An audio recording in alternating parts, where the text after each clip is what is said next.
Assalamu alaikum dear aspirants. I hope all of you is doing good. Today we are going to start our lecture number 6 of USA history.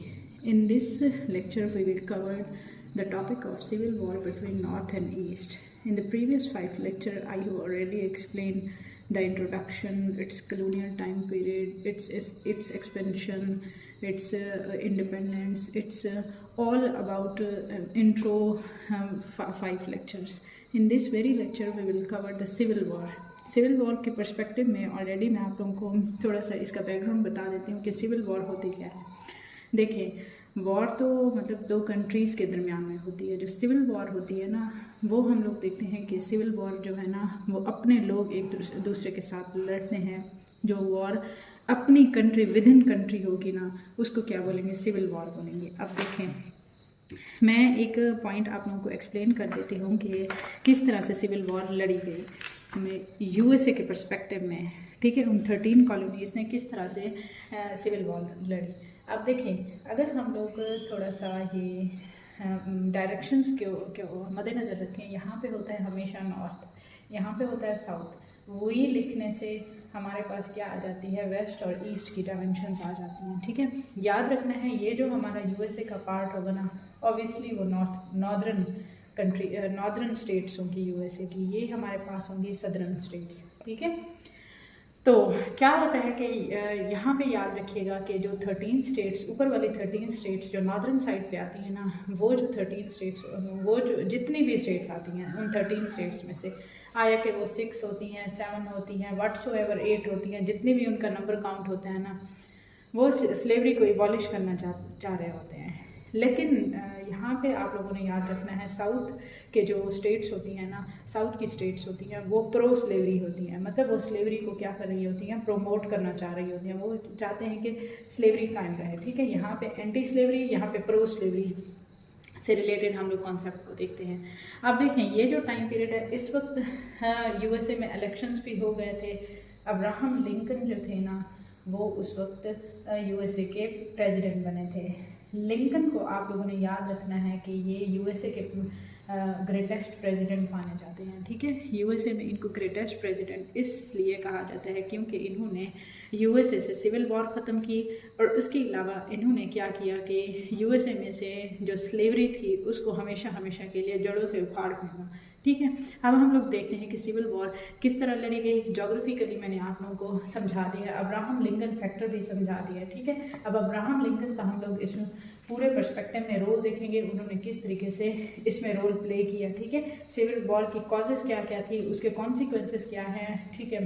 तो आया कि उसके consequences country के ऊपर positive form में निकले या negative form में निकले, ये भी हम लोग डिस्कस करेंगे, ठीक है। इसमें हम लोग देखते हैं कि ये टाइम पीरियड कौन सा है।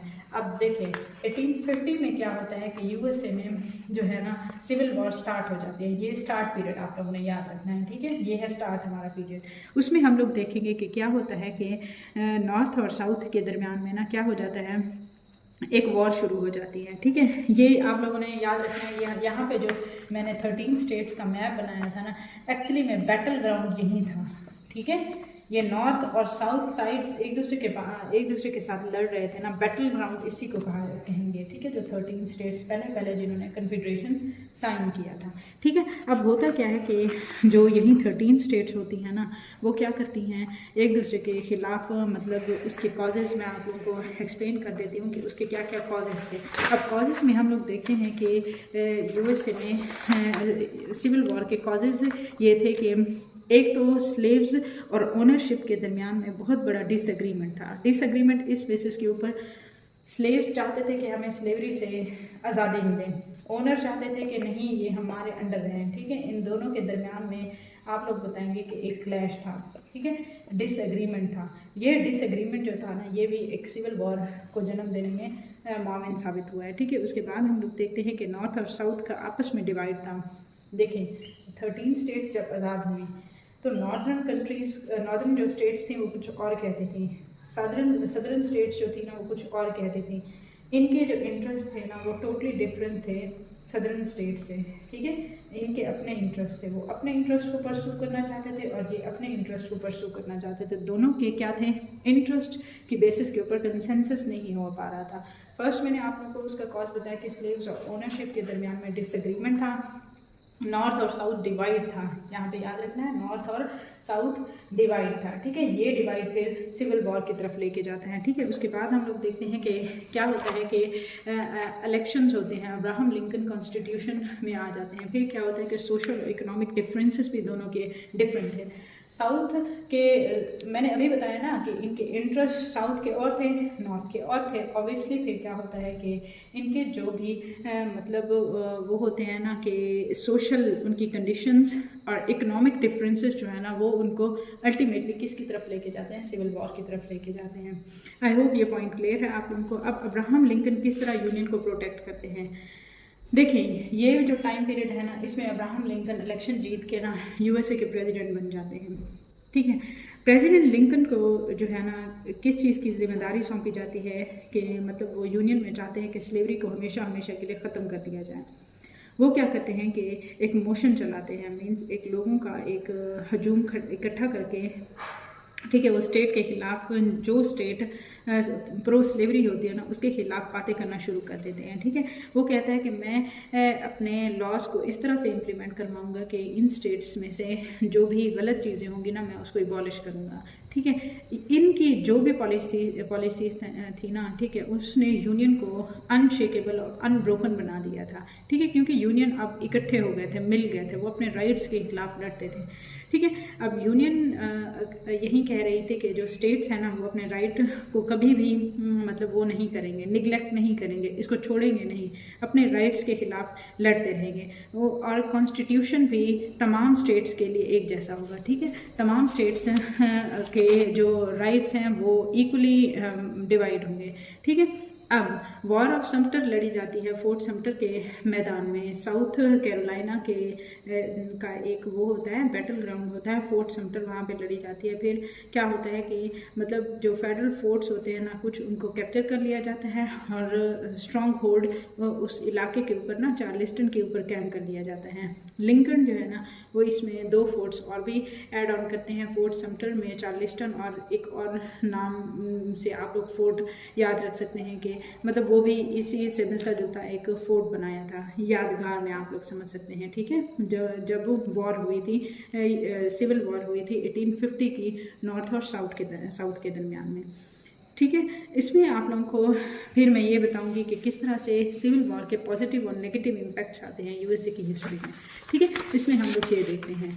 अच्छा, इसमें पॉजिटिव और नेगेटिव इम्पैक्ट्स भी होते हैं। जो यूएसए के प्रेसिडेंट हैं अब्राहम लिंकन, वो एक एनाकोंडा प्लान देते हैं। इस एनाकोंडा प्लान में क्या होता है कि जो शेड्यूल्ड यूनियन के जर्नलिस्ट हैं वो एनाकोंडा प्लान देते हैं। ये एनाकोंडा प्लान इसलिए दिया जाता है कि जो साउथ अमेरिकन्स थे ना, यहाँ पे जो 13 स्टेट्स मैंने बनाई हैं, यहाँ पे जो सदर्न के जो भी मतलब वो थे ना सदर्न साइड से जो भी डेलीगेट्स आए थे, ठीक है, वो सदर्न साइड में से थे ना, इसीलिए सदर्न साइड पे जो एनाकोंडा के स्नेक्स थे ना वो वहाँ पे बहुत ज़्यादा थे। इसी वजह से इस प्लान को एनाकोंडा प्लान के नाम से याद किया जाता है, क्योंकि ये मतलब एज अ ब्लॉकेड के तौर पर आप लोग समझ सकते हैं कि यहाँ इस प्लान को एज अ ब्लॉकेड समझा गया कि इनके दरमियान में हमेशा आप लोग समझ सकते हैं कि डिवाइड ही रहेगा। तो हम इसके मैंने आप लोगों को ये डिवाइड के बारे में बता दिया, ठीक है।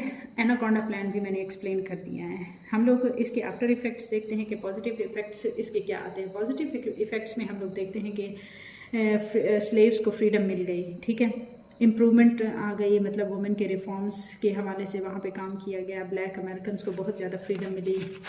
फिर क्या होता है कि वहाँ पे आप लोग देखें कि टेक्सटाइल फैक्ट्री बनती है, ठीक है, गवर्नमेंट बहुत ज़्यादा मतलब यूनिफॉर्म चेंजेस लाती है, फूड की प्रोडक्शन ज़्यादा होने लगती है, ठीक है, क्योंकि स्लेवरी ख़त्म हो गई थी, वहाँ पे अच्छे अच्छे रिफॉर्म्स हो रहे थे, सुप्रीमेसी आ रही थी, गवर्नमेंट जो थी ना वो स्ट्रॉन्ग हो रही थी, और कॉन्स्टिट्यूशन को तमाम लोग और तमाम स्टेट्स जो है ना वो क्या कर रहे थे, एक्सेप्ट कर रहे थे। नेशनल गवर्नमेंट जो थी ना वो सुप्रीम कंसिडर की जाती थी। कल भी मैंने आप लोगों को बताया था कि यहाँ पे जो फेडरल होती है ना, ठीक है, फेडरल, ठीक है, ये है हमारी सेंटर में। अब उन 13 स्टेट्स की जो है ना एक फेडरल थी, बाकी उसकी तमाम जो भी स्टेट्स की 13 स्टेट थी ना, वो एज अ फेडरेटिंग यूनिट काम करते थे, इसी के अंडर काम करते थे। ठीक है, फेडरल जो है ना, जिस तरह सेम पाकिस्तान में होता है कि हमारा एक फेडरल स्ट्रक्चर है, फिर उसके फेडरेटिंग यूनिट्स हैं।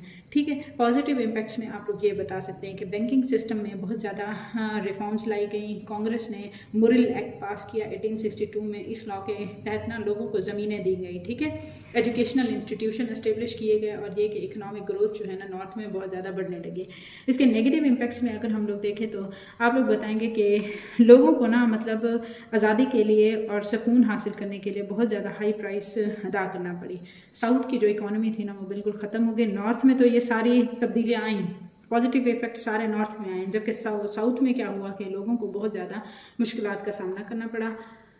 जो सिविलियंस थे ना वो वॉर की तरफ चले गए। जो मॉडर्न टेक्नोलॉजीज़ थी ना, ठीक है, उसके आफ्टर इफेक्ट्स ये हुए कि सिविल वॉर स्टार्ट हो गई और बहुत ज़्यादा कैजुअलिटीज़ होना शुरू हो गई। मेडिकल और हेल्थ प्रैक्टिसेस जो थी ना वो बहुत ज़्यादा आप लोग समझ सकते हैं कि डिसरप्ट होना शुरू हो गई हैं। ठीक है, इससे क्या होता है कि फिर नॉर्थ में जो है ना एक अनार्की फैल जाती है। 2/3 जो थी ना रेल रोड्स, ट्रैक्स और कन्फेडरेसी जो थी ना वो बिल्कुल ख़त्म हो गई थी। ठीक है, अटलांटिक और चार्लिस्टन में क्या हो गया था कि वहाँ पे एक डेवास्टेटिंग सिचुएशन आ गई थी। इसमें फार्म्स बहुत ज़्यादा डैमेज हुए। ज़ाहिर है एक वॉर की सिचुएशन थी। वॉर में क्या होता है कि वहाँ पे कोई किसी को भी मद्देनज़र नहीं रखा जाता, मतलब वहाँ पे वाइड लेवल के ऊपर एक अनार्की फैली। ठीक है, ये आज का हमारा लेक्चर था जिसमें मैंने आप लोगों को सिविल वॉर के बारे में डीपली एक्सप्लेन किया कि 1850 में और 69 तक एक सिविल वॉर कब, कैसे, क्यों, बैटल ग्राउंड किस तरह का था। ठीक है, उसमें positive impacts, negative impacts, Abraham Lincoln factor complete मैंने एक्सप्लेन किया। Thank you so much. अगर आपको मेरी ये वीडियो पसंद आए तो काइंडली लाइक करें, शेयर करें, सब्सक्राइब करें। Thank you so much. अल्लाह हाफिज़।